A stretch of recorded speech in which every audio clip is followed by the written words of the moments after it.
तो देखिए इस वीडियो में हम एपिथेलियल टिश्यू को ट्रिक की हेल्प से याद करने की कोशिश करेंगे, तो जिससे आपको ये आसानी से याद हो जाएंगे।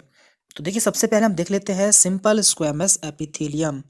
तो ये है सिंपल स्क्वेमस एपिथेलियम एंड ये ऐसे स्थान पर पाई जाती है जहाँ पर प्रोटेक्शन की ज़रूरत होती है।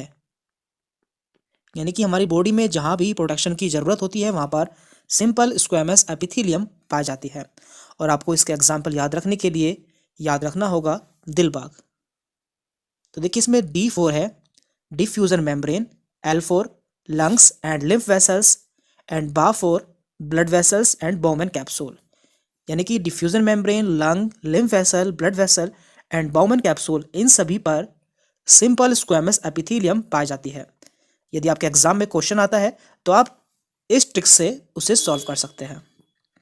देन इसके बाद है क्यूबॉइडल एपिथेलियम। तो ये हमारी बॉडी में ऐसे स्थान पर पाई जाती है जहाँ पर ग्लैंड होती है। यानी कि जहाँ भी हमारी बॉडी में ग्लैंड होती है वहाँ पर क्यूबॉइडल एपिथेलियम पाई जाती है। और आपको इसके एग्जाम्पल याद रखने के लिए याद रखना है स्वीटी ने कुकर गैस पर रखा। तो ये हमने सेंटेंस बनाया है, इसे आप याद रख सकते हैं। तो देखिए इसमें स्वीटी से है स्वीट ग्लैंड, ने से नेफ्रॉन के पीसीटी एंड डीसीटी में भी क्यूबॉइडल एपिथेलियम पाई जाती है। कुकर से क्यूबॉइडल एपिथेलियम एंड गैस से gastric gland, germinal epithelium of testis and gonads. तो इन सभी स्थान पर क्यूबॉइडल एपिथेलियम पाई जाती है, जिसमें कि पर रखा से कुछ भी नहीं है। बस आपको याद रखना है स्वीटी ने कुकर गैस पर रखा। तो ये सभी एग्जाम्पल एनसीईआरटी में दिए हुए हैं, तो इसलिए आपको याद रखना है। देन इसके बाद आता है कोलमनर एपिथेलियम। तो कोलमनर एपिथेलियम हमारी बॉडी में ऐसे स्थान पर पाई जाती है जहाँ पर सिक्रेशन की जरूरत होती है, जहाँ पर हमें म्यूकस की आवश्यकता होती है, क्योंकि इसमें गोबलेट सेल पाई जाती है जो कि म्यूकस सिक्रेट करती है।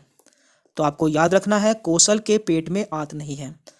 तो ये इसका एग्जाम्पल है, जिसमें कोसल से कोलमनर एपिथेलियम, पेट से स्टमक एंड आंत से इंटेस्टाइन।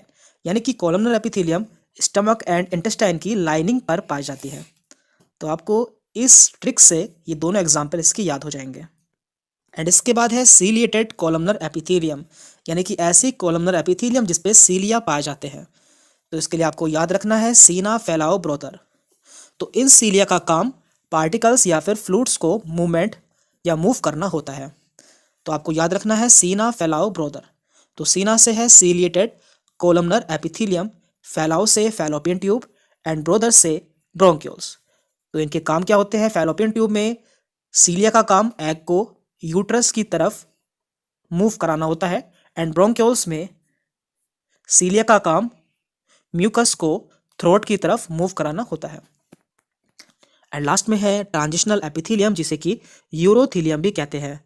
इस एपिथेलियम में एक खासियत पाई जाती है क्योंकि ये अपना साइज बढ़ा भी सकती है और उसे घटा भी सकती है।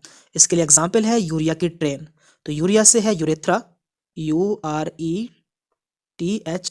Urethra, urinary bladder and ureter. तो ये तीनों स्थान पर पाई जाती है। एंड ट्रेन से है ट्रांजिशनल एपिथेलियम। तो इस तरह आप ट्रांजिशनल एपिथेलियम को भी याद रख सकते हैं। तो इस तरह आप ये सारी एपिथेलियल टिश्यू के एग्जाम्पल याद रख सकते हैं, जो कि आपको एग्जाम में बहुत ज़्यादा काम आएंगी।